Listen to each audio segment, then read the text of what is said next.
Hello, beautiful people. It's Sindafam. Welcome to the channel. Today we're back again with another video. This is still on Shannon Sharpe, and this is from the channel. This is from Stephen A. Smith. We're gonna check this together. He's gonna be sharing his thoughts regarding Shannon Sharpe's situation. So I would love your thoughts and your contribution in the comments below. Let's dive right in. Today's a different day because of where I have to get started and where I have to finish. There's only going to be one subject discussed today, and it's where we're getting started. It's involving some news that broke yesterday involving Shannon Sharpe, my colleague at ESPN and my friend. The Hall of Fame tight end was sued on Sunday by a woman proceeding under the name Jane Doe pseudonym. The 13-page civil complaint filed in Nevada alleges that Sharpe committed assault, sexual assault, battery, and sexual battery. The plaintiff alleges Sharpe sexually assaulted her several times at the end of 2024 and the beginning of 2025. The suit also alleges that Shannon engaged in the intentional infliction of emotional distress. It should be noted that the suit was filed by attorney Tony Busby. This is the same attorney that filed a suit against Jay-Z and P. Diddy, alleging they both sexually assaulted a minor, which has since been withdrawn. Jay-Z also has countersued Busby. By the way, the plaintiff in the Sharpe civil suit is not the woman heard in the accidental Instagram live stream incident that made headlines last September of last year. In response to the suit, Shannon and his legal team went to social media yesterday and released a series of allegedly sexually explicit text messages between him and the Jane Doe. In addition to that, they issued the following statement, quote, "This lawsuit, filed by Gabriella Zuniga and orchestrated by her attorney, Tony Busby, is a blatant and cynical attempt to shake down Mr. Sharpe for millions of dollars. It is filled with lies, distortions, and misrepresentations, and it will not succeed," end quote. Then earlier today, Jane Doe's attorney, Tony Busby, sent TMZ Sports a 1 minute and 36-second clip of an alleged conversation between his client and Shannon. In response to that clip, Shannon Sharpe went back to social media and issued this response. Take a look. To my family, friends, supporters, and colleagues, I want to speak to you directly and from the heart. This is a shakedown. I'm going to be open, transparent, and defend myself because this isn't right. This is all being orchestrated by Tony Busby, who has targeted Jay-Z. Tony Busby targets black men, and I believe he's going to release a 30-second clip of a sex tape that tries to make me look guilty and play into every stereotype you could possibly imagine. That video should actually be 10 minutes or so. Hey, Tony, instead of releasing your edit, put the whole video out. I don't have it, or I would myself. You know what happened, and you're trying to manipulate the media. The encounter in question took place during the day at her invitation, and now that appears to be a deliberate setup, coordinated by Gabby, also known as Carly on OnlyFans. Gabby and Tony Busby want $50 million. What they're getting is sued for defamation and trying to take me down. My career is all about real talk and honesty. I know my family and fans know exactly what this is about, and I'm going to be out there telling you whatever I need to say, just like I always do. I love all you guys. Thanks. Well, it's a sad situation. Shannon Sharpe is somebody I work with a couple of days a week. Shannon Sharpe is somebody that I brought to ESPN. Works on First Take, which airs on ESPN every weekday morning from 10 a.m. to 12 noon Eastern Standard Time. He's been with me every Monday and Tuesday. We've been number one for 13 years and counting. But since Shannon has arrived, obviously, he's helped the show immensely, and I can't thank him enough for it. We've grown close as friends. I'd like to believe that. I certainly root for him. I know he's been through a lot in life. He's overcome a lot of things. And when he departed from Fox, I was more than happy to bring him on board here. So all I can speak about is what I know based on the reports. And I can speak about ESPN and Disney. To be clear, even though this podcast, this YouTube show is owned and operated by me solely, it doesn't mean that I'm going to be dismissive of ESPN, who employs me in my daytime job on First Take.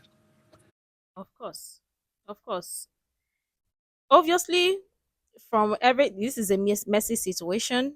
They are freaking all that jazz. But obviously, something about this ain't right. It looks like somebody like maybe kind of like a revenge or something. That is what is given. Obviously, looking for way to make money or get money out of the situation. Obviously, that is what is given. But let me know what your thoughts are. So I sit here before you today, letting you know that they are aware that this is a subject that I was going to broach because I owe them that courtesy. With that being said, it's important to point out a couple of things. Number one, I was not there. I can provide no eyewitness account.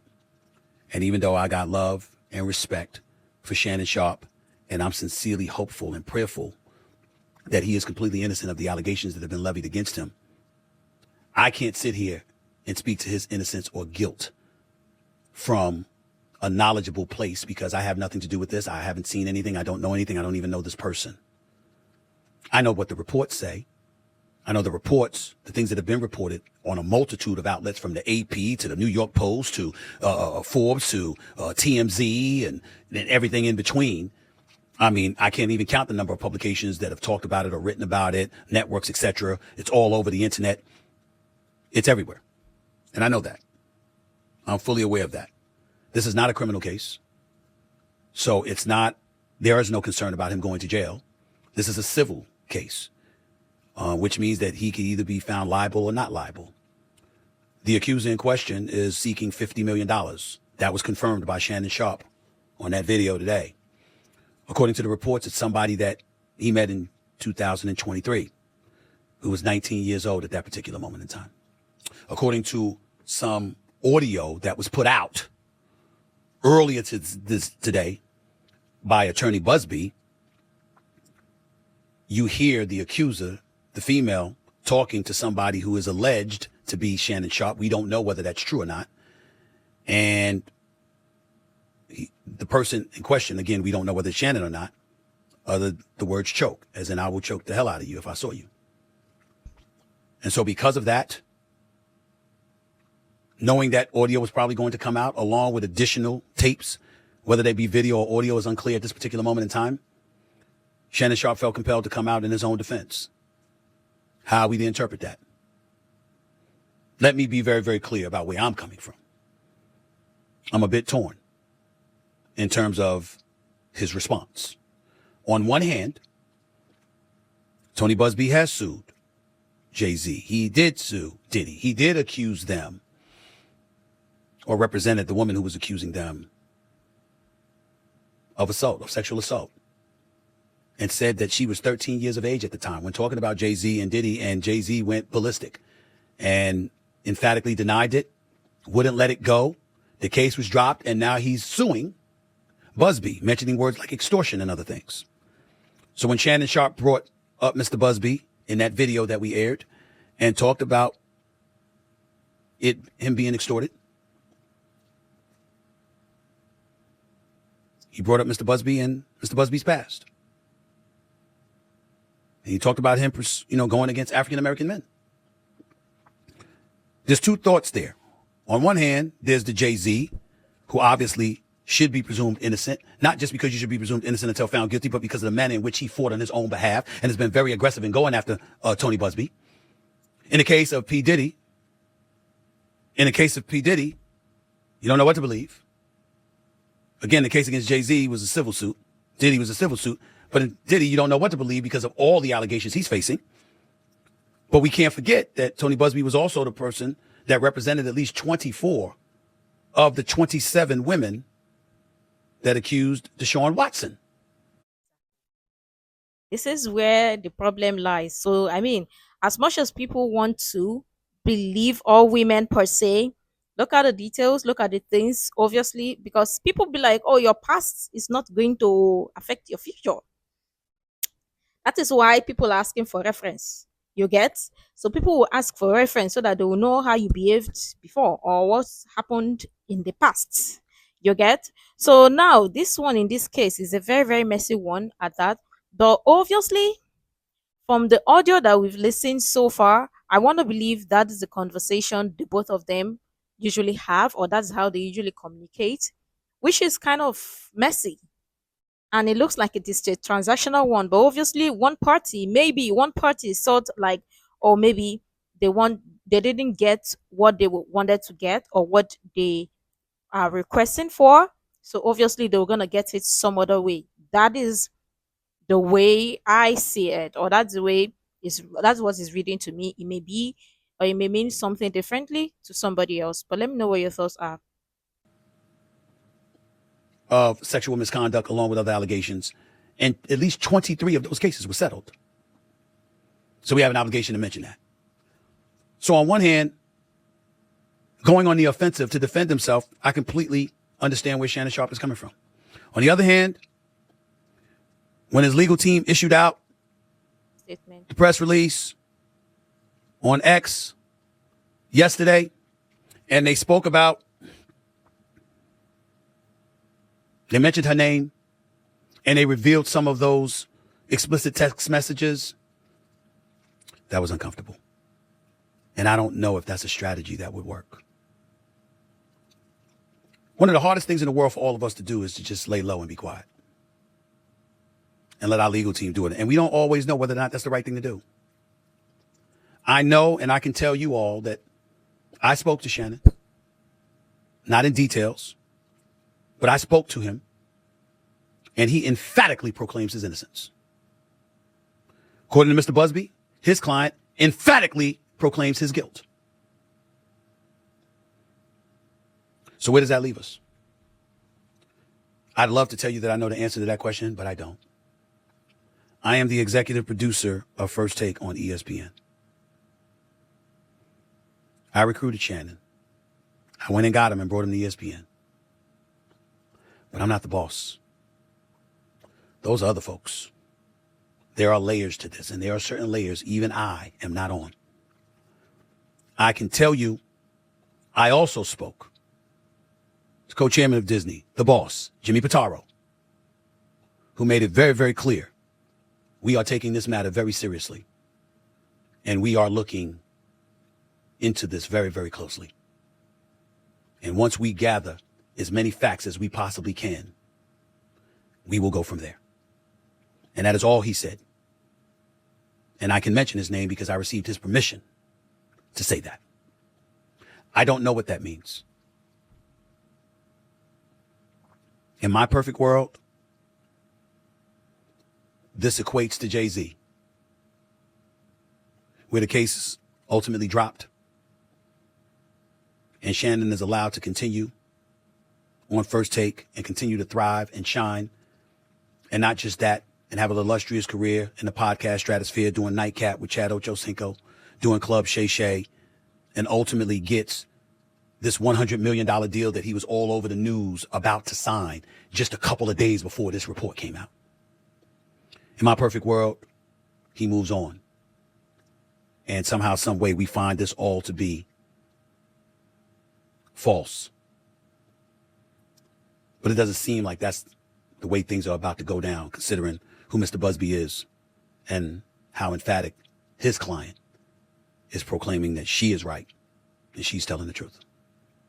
I don't know where this is going to go. I can't speak to anything else. I don't know who Shannon Sharpe's legal team is and what they're suggesting. I imagine that everything that has transpired has been at the behest of his lawyers, not just himself. I can tell you again that when I spoke to him, he is emphatic in stating his innocence, that this is a shakedown, to use his words. How wise is it to use those kind of words when a civil matter of this nature is out there? When you have a podcast and you have advertisers and sponsors and you work for ESPN and they have advertising sponsors, I don't know. What can we say if any of us were in that position and we felt or were proclaiming we were innocent? I don't know. And I'm not about to pretend. I just wanted to make sure that I echo to all of you that the only reason I spoke on this issue is because he works with me 2 days a week. He's on national television. He was on national television with me today. He was on national television with me yesterday when the story came out Sunday night. I didn't know anything about it until we got on the air. But he was on air. And if you know him in part because of all the work that he's doing with me and what he's doing in this industry, I know everybody's been waiting like, Stephen A., what you got to say about this? I got to say what I just told you. I don't know what's happened. I know I got love for the brother. I know that I'm wishing that he's innocent and all of this stuff goes away and he can continue to thrive with me on ESPN and thrive in his own platforms that he worked so diligently over the years to build. But anything else would be entirely irresponsible for me to speak on. And I can't do that. Yes, I own this. This is my platform. But also have a day job and also understand what lawyers, what HR, and all of those other things entail. What I said is all I can say. And in all honesty, at this moment, it is all I know. I have no idea what direction ESPN and Walt Disney will go in when it comes to this matter. All I do know is it won't be me making a decision. It'll be others upstairs. In the end, all of us have someone to answer to. No matter how maverick we try to be and we own our own business and we're our sole proprietors like I am on this platform and stuff like that. There are advertisers, there are sponsors, there are people you do business with, there are partners, and there are bosses. That's the situation, unfortunately, that Shannon Sharpe finds himself in at this particular moment in time. I sincerely wish him the best. I got love for him. And I hope all of this is just a sad ordeal that goes away because there was no truth to it. But I don't know. Neither do you or the rest of us. And only time will tell what the truth is. That's it for this edition of the Stephen A. Smith Show, special edition. Obviously, something has to give, and his career will not be smiling.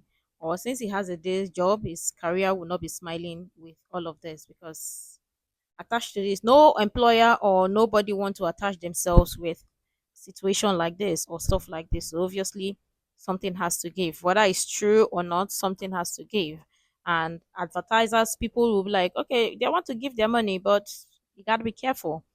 Obviously, this is not a really a good look for him at all and his career, obviously, because it's quite messy. And the text messages, the audio, people are gonna be looking and side eyeing him like bombastic side eye. But anyways, ESPN or corporations are gonna do what they gotta do, and no hard feelings on there. But let me know what your thoughts are in the comments below. Obviously, I my take is this is looking like a revenge gone bad. I would love your thoughts in the comments below. Make sure to like, comment, share, subscribe, and all that stuff. And until next time, see you in the next video.